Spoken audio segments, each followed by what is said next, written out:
Hey guys, hi, welcome back once again. My name is Vaishali, and having learned quite a few things from, through, and from within human interactions, and having pursued and completed my master's in business administration and in clinical psychology, and having had the chance to work as a counselor and as a therapist over the last few years, I today wish to talk about the secondary benefits, the unobvious benefits that are a part of our subconscious and our unconscious that at times can lead us into making decisions and taking actions on the basis of those decisions that leads us into self-sabotaging our own happiness, our own contentment, our own fulfillment, and our own satisfaction. And I'd like to share some practical activity which, if we choose, we can take up to ascertain and bring to our conscious awareness why we feel stuck. And then even doing the cost benefit analysis in keeping with the benefits that we receive that many a times are not in our conscious awareness but are operating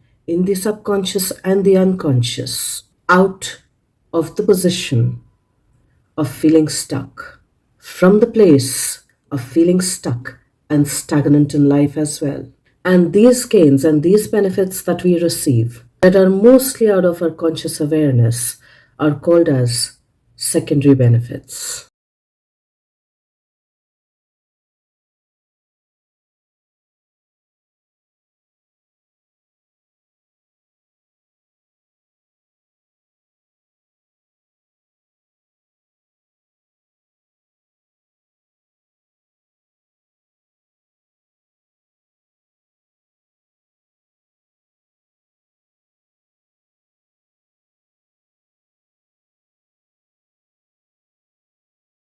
And these advantages and benefits that we receive that are out of our conscious awareness are called as secondary benefits or secondary gains.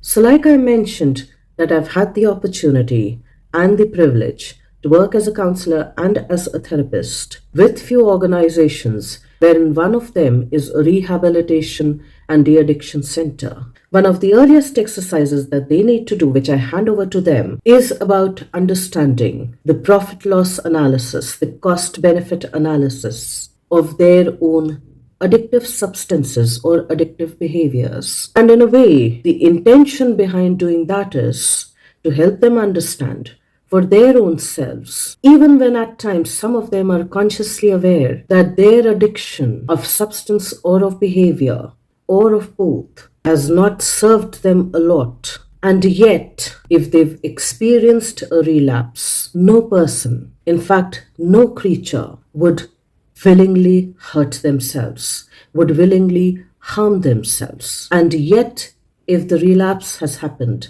at some point in time or the other, in the span of 20, 30, 40, 50, 60, 70 years, we quite literally need to understand, bring to our conscious awareness the secondary benefits, the subconscious and the unconscious benefits that one is gaining from their addiction. So we quite literally hand them a register, a notebook, wherein the exercise that's given to them is to utilize as many pages as they can and to draw a line in the center and put disadvantages and advantages on the other side of the line. And this can be used as a reference to understand as to how do we implement this activity on a very personal level, in keeping with aspects of ourselves, in keeping with aspects of our lives wherein we feel stuck, wherein we think that we are not happy or maybe even unhappy and unfulfilled and unsatisfied, and yet replaying the same things over and over and over again, either with regards to our thoughts, either with regards to our words, our actions, our interactions, and our behaviors, wherein the dynamics of the things more or less never seem to change. And we keep going back in the familiar loop over and over again, time and time again. And in psychology, that's also called as the repetition compulsion, Now, this repetition is not happening intentionally, it's not happening deliberately. And yet, since the subconscious and the unconscious, the Achetan and the Ardhachetan or Avchetan Man, essentially is formed through repetition of thoughts, of words, of emotions, of behaviors, of actions, of interactions. It keeps creating the same thing over and over again, probably with some subconscious agenda to be able to resolve it at some point in time.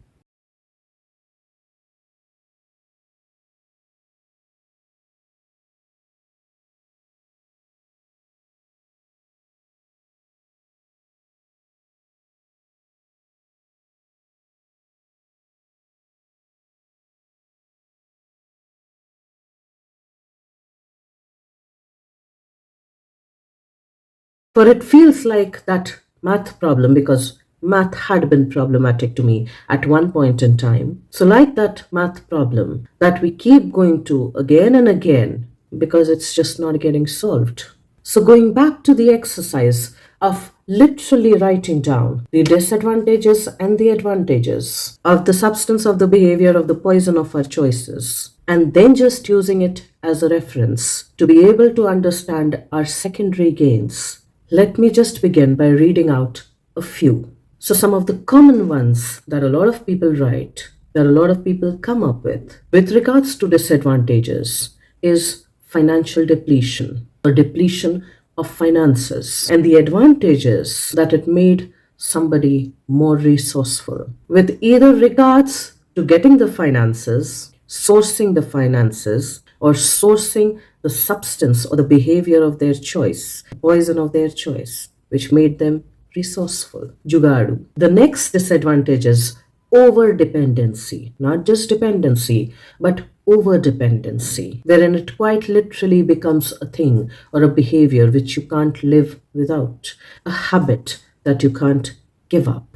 And the advantage of that is it made somebody more resilient. Resiliency with regards to being more resourceful, and that resiliency, unfortunately, was misdirected to find the poison of their preference. The next disadvantage is them becoming volatile. And the advantage to that is that many a times they could numb themselves out. They could numb out their overwhelming sensations, overwhelming emotions, overwhelming feelings, so that they could not feel anything, so that they could tune out of their feelings. Because when those feelings and emotions got overwhelming, they felt scary. And the poison of their choice, or the substance, the habit, the behavior of their choice, worked like an anesthesia on those overwhelming feelings, on those overwhelming sensations, on those overwhelming emotions that felt extremely painful and maybe shameful as well. The other disadvantage of that was that it created family troubles or troubles within the family. And the advantage to that was that the choice of the substance that they had gotten used to, habituated to, or their behavior helped them cope with family troubles, even if it was for a small span of time. The other disadvantage of that was that there was a loss of control, a loss of autonomy over their words, over their thoughts, over their emotions, which in a way then also implies to me that for a while they were being very hard on themselves. Maybe even others were being hard on them, which also tells me in some underlying ways, in some subconscious ways, that for a while they were trying to grip the situation, that they were trying so hard to be in so much control, that having that tight, hard control after a while felt exhausting, just felt painful. And maybe a part of them wanted to lose that control. And some of them also said that the advantage of the choice of substance, of the choice of behavior that they had gotten addicted to, helps them express themselves, speak up, whatever they think and whatever they are feeling, for they lose that control, which otherwise they find it difficult to express, which of course points towards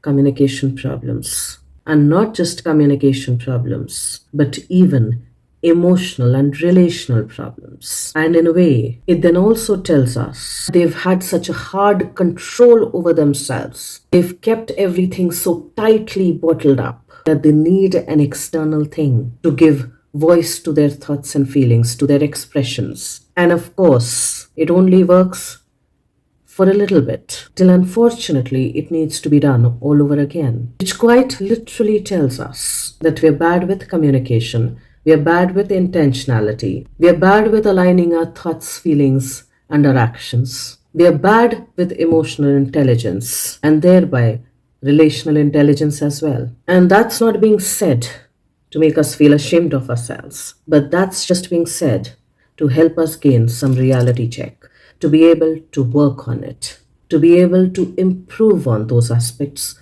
of ourselves, to be able to grow into it, to be able to work onto those aspects, to be able to grow into those areas that matters so much in our lives. They even mentioned that the advantage of that was that they got some attention. Now, the thumb rule wasn't positive or negative attention. The thumb rule was that I got some attention, which also then tells me that at some point in time in the course of their life, they felt that they were not important enough to be given any attention to be given attentive care to, which caused them pain, which led them towards a certain kind of an abusive habit formation, which then caused pain to others and which got them some attention. And in a way, it creates a very vicious cycle. Now, in the similar kind of way, when some people have come to me in keeping with relational counseling, relationship counseling, in keeping with their relationship status, whether they are married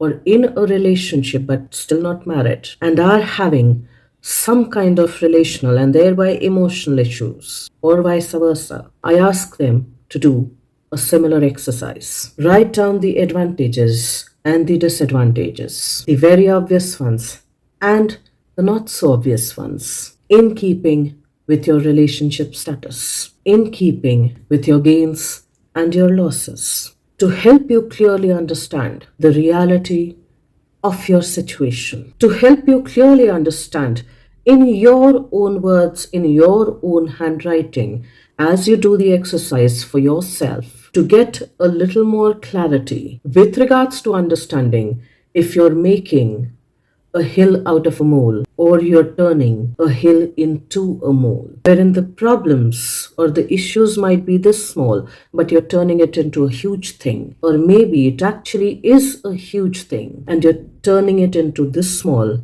by dismissing it, by avoiding it, by brushing it aside, by not addressing it.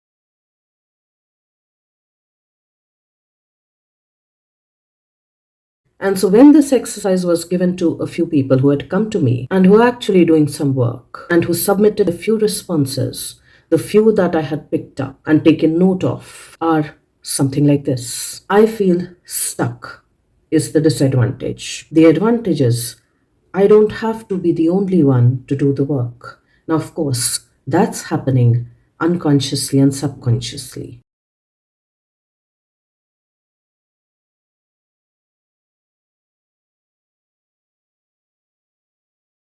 And that has to be deliberately brought into conscious awareness. It's an unconscious phase, avoidance of personal responsibility and choice, because both of them requires efforts. Both of those things requires dedication. Both of those works require consistency. And both of those works requires intentional focus, intentional attention, and intentional dedication of time and oneself. The disadvantages I'm not happy, or even more, I'm unhappy. The unsaid advantage, the secondary advantage, is that since happiness requires more effort, which feels taxing, because effort feels taxing, I can avoid the taxing work.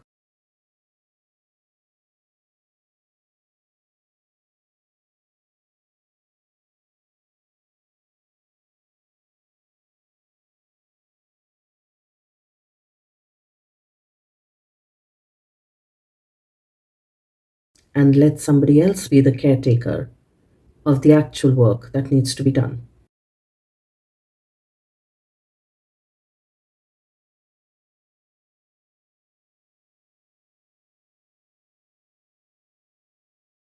Because if somebody else does it, I get the benefits of it, or I can blame them. Either which ways, I'll not be ashamed of it. I'll not be the one who'll be shamed for it. The other disadvantage is if the other person would stop to do and behave in a certain way, life would be much easier.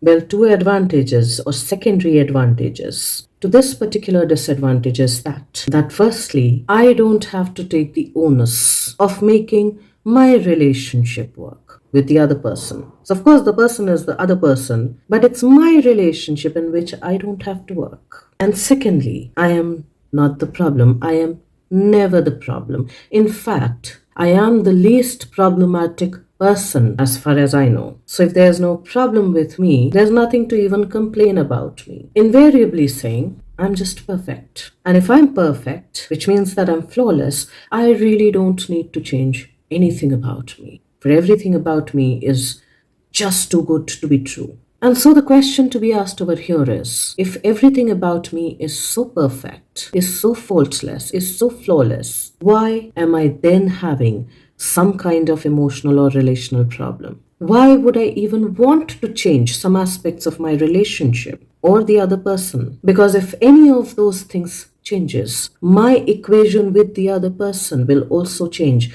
My engagement, the way I show up or I don't, will also change, which means that I will need to change. And yet, that doesn't logically make any sense. Because if there is an emotional problem, a relational problem that needs to be addressed, but the problem is not me, for everything is just perfect about me, for everything is just flawless about me, then even wanting the other person to change should not be my agenda. Wanting the relationship to change should not be my agenda in the first place. Because if I am so too good to be true, well, nothing about my life should ever change, and not even the relationship as well.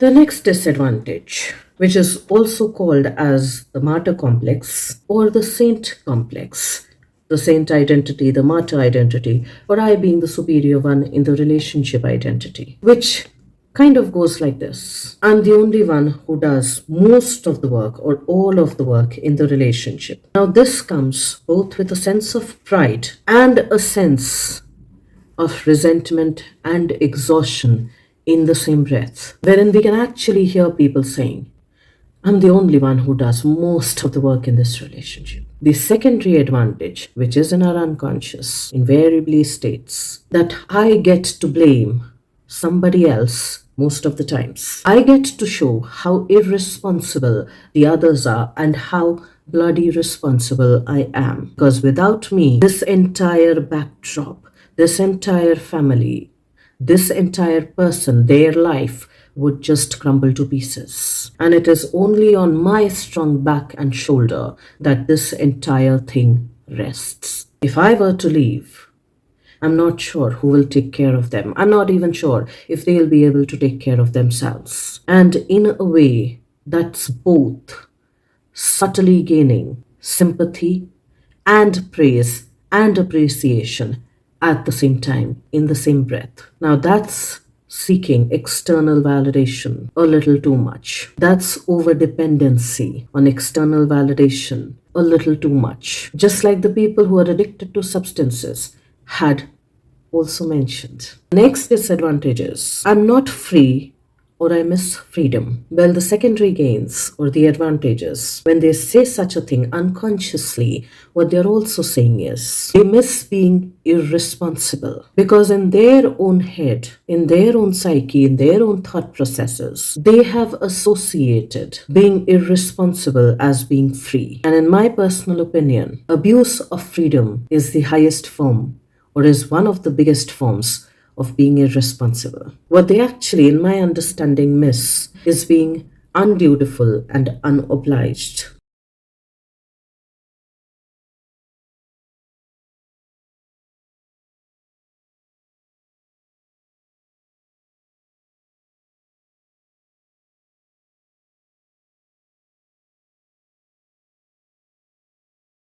And the advantage that they get out of that is that being dutiful and being obliged, they get to project their identity of being this good person, of being this responsible person, of being this layak person, of being this savior person for all of these people, of being holier than thou. Because if they were to become unobliged and undutiful, they can be labeled as being badmash, as being ehsan faramosh, as being unobliged, as being undutiful, as being ungrateful, which in a way is more painful and hurtful to deal with. So, what they are essentially saying is that they would like to be identified as the dutiful one. Their identity should remain that of being the dutiful one. But they wish they did not have to do the duties. But they wish they did not have to do the duties that they are being obliged to do. And if they could sneak their way around still being dutiful, still being good, still being layak,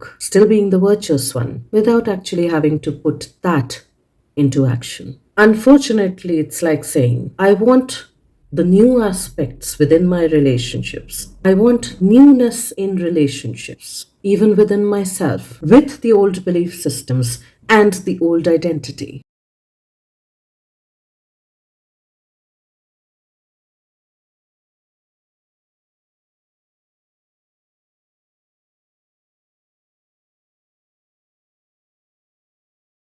Well, that should make us think of our own hypocrisies inside of us, of our own splits inside of us.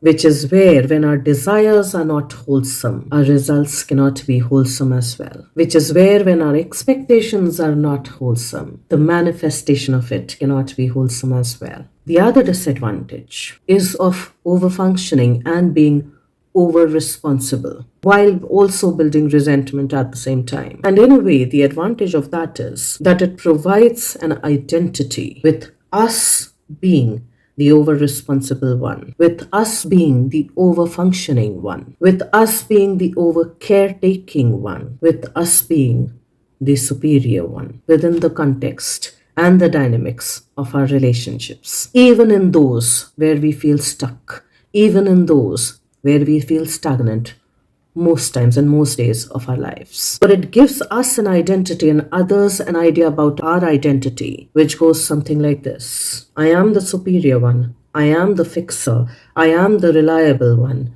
I am thereby the indispensable one. And I am the mature one. The one that you truly, truly need. For without me, you can't function. I don't trust you to function without me because that informs my identity, which in a way soothes me to a large degree. The disadvantage, my inability to express myself. Well, the advantage is, the secondary advantage, the unsaid advantage in such a situation is that I don't have to take the burden or the work, which feels like a burden, of chalking out my negotiables and my non-negotiables. I don't have to be the strong one in the relationship, because strong ones come across as controlling, as demanding, as aggressive, and I'm not any of those things. That I don't have to do the inner work of aligning my values and my actions, of aligning my values with somebody else's values, to then be able to discern if we do have some common values and common goals that we wish to create together for this relationship, and then have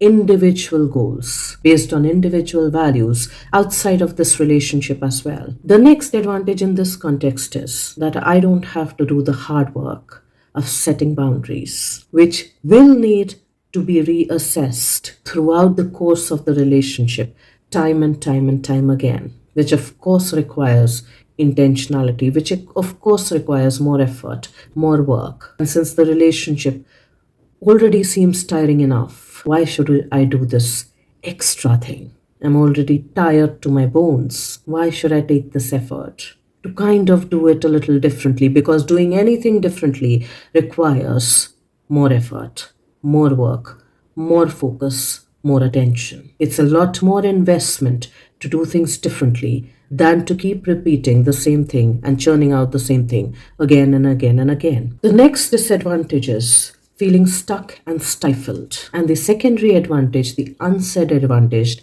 the unacknowledged advantage to that is that I'm afraid of going into the unknown, that I'm afraid of doing anything differently, for I do not know what the outcomes would be. Doing anything differently would also shock the system, would rock the boat. And then I will feel scared when the boat starts to rock, and I do not know how to handle that. Which in a way reminds me of the saying that the known devil is better than an unknown angel, for we want as humans more guarantee, more safety, more predictability than we want satisfaction, than we want happiness, than we want contentment, than we want fulfillment. Which beautifully goes with Jiddu Krishnamurti's quote, human is more afraid of the known coming to an end rather than the unknown itself. The other disadvantage that was brought before me was loss of freedom. Well, the advantage to that is the secondary advantage, the secondary gain, the unconscious gain is that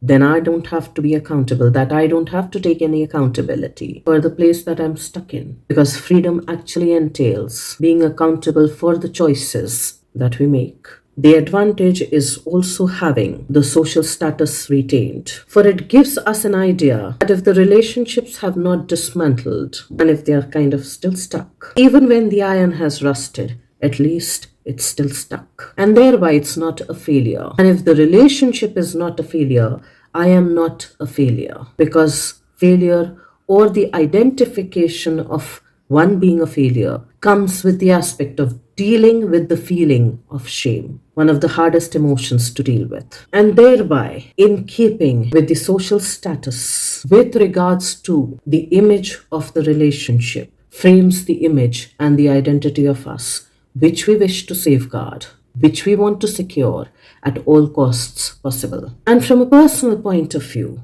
when I reflected a little more on this, it also revealed to me that since our subconscious and unconscious is built on repetitions, and quite naturally, repetitions are things that are familiar, it kind of creates similar situations, similar patterns, not because it enjoys doing that, but firstly, factually, that is how it operates. Secondly, repeating the same thing over and over again is lesser of an investment with regards to energy expenditure, with regards to time, with regards to effort. And doing anything differently is more of an expenditure, is more expensive with regards to effort investment, with regards to time investment, with regards to intentionality, and with regards to putting in the physical effort mindfully. And lastly, it repeats itself because it wants to be resolved. And unless it gets resolved, it'll keep repeating itself over and over and over again,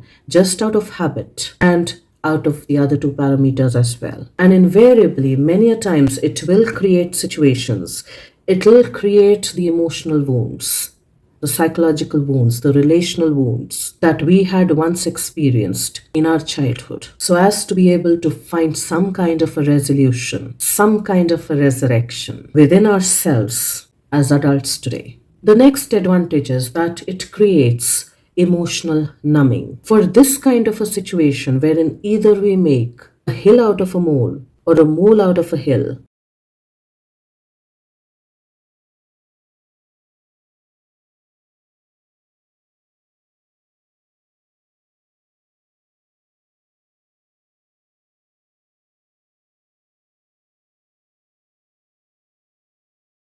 provides the secondary advantage, the secondary gain of not having to delve, to deep dive into our more painful existential anxieties. Because the dramas, the chaos, the aloofness, and the chase all keeps us just busy within the same loop. And busyness does not equal to mindfulness.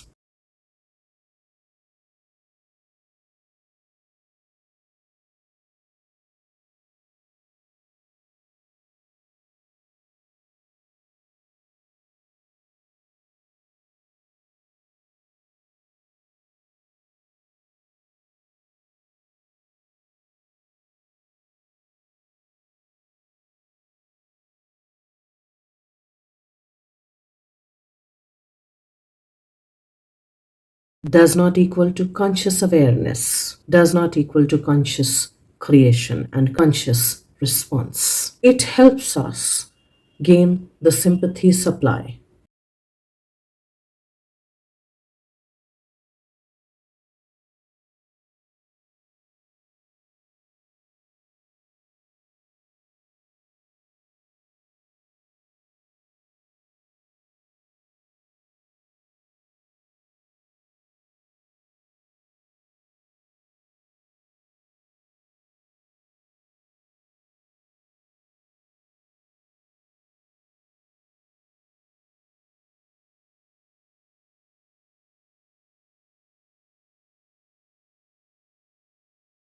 And I'll not deny it that at one point in time, even I had gotten that secondary gain through certain situations in my life. And not just once, but many a times. And gaining of sympathy is gaining of attention as well. And as humans, we all seek attention, whether it's positive or negative. Just like people who have used substances had also said, had also mentioned, because not getting that attention equals to indifference in our psyche. And like I had previously mentioned in a few of my videos, that humans can tolerate both love and hate, but humans cannot tolerate indifference, and no attention in our own psyche registers as indifference, which quite literally is saying, do I matter at all?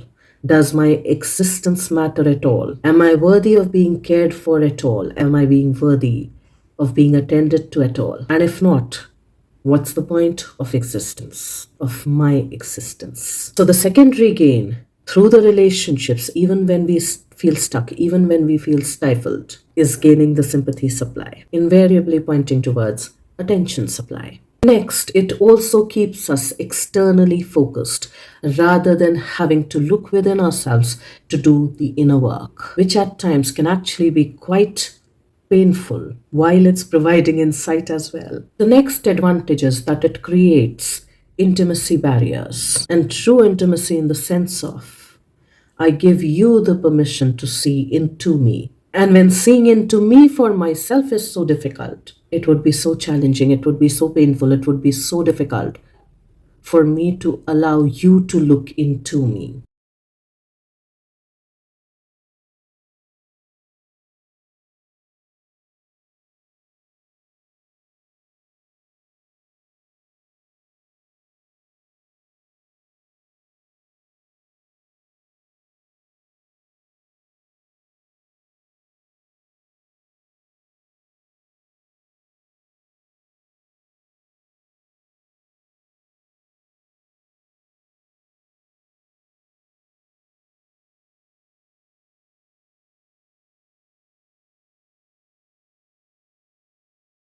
And thereby, it creates that intimacy barrier. It creates that distance, which helps us feel safe. It helps us keep that aloofness alive. It helps us avoid our own emotional intimacy with ourselves. And last but not the least, it helps us keep the perfect identity image intact, the perfect family image intact, just like the Perfect Family series,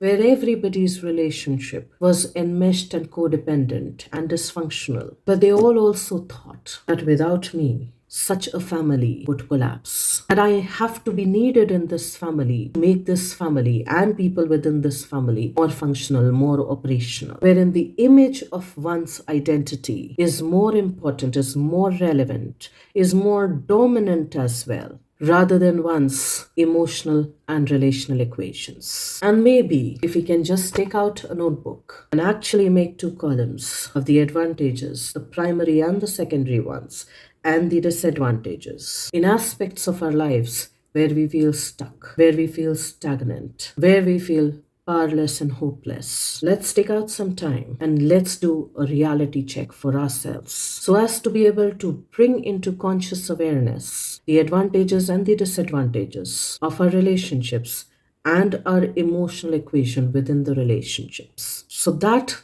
we are then able to make some choices or even continue with the same, at least with a lot more awareness, with a lot more discernment than we earlier had.